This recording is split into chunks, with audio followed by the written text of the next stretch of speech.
ali wono nyabo je baleko ha mukambwe ono jali yafunyiza mukulu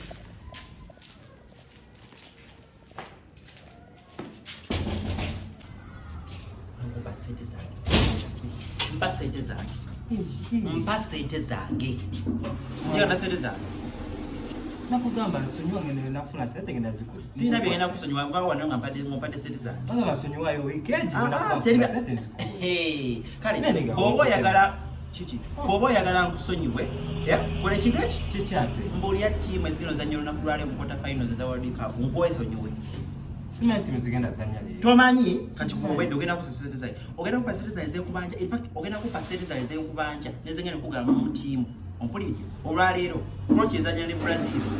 Netherlands ezanya na Argentina ompulidde kati njagala mpe sente zange emitwalo 10 egy'okugaba tiimu n'etaano gy'enkubanja ate kati ffe aba Brazil tugenda bakuba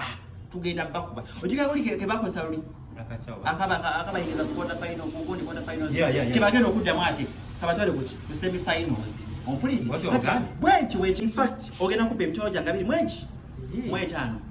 anti ngenda kugamba ne tiimu ezigenda ozannya ku lwokutaano ekya ompulidde ekya tulinayo Morocco ne Portugal tulinayo England ne France zezigenda ozannya kati kwata emitwalo gyange abiri mwetaano ogimpe kati nga sina bakusandabula ompulira nga wozinoonya kankuddi kakati abawuliza baffe n'abalabi baffe aba TV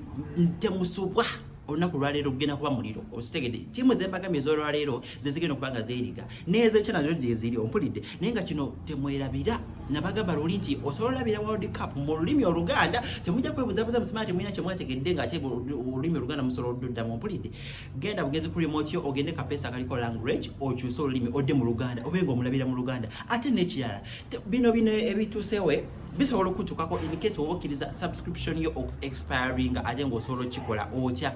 genda bugenzi renewing subscription yo eya GoTV using my GoTV app ompulidde obenga tusuwa World Cup kuba kati ssaawa zino eno tuli mu quarter finals ku semi finals oyagala ozisubwe oyagala ozisubwe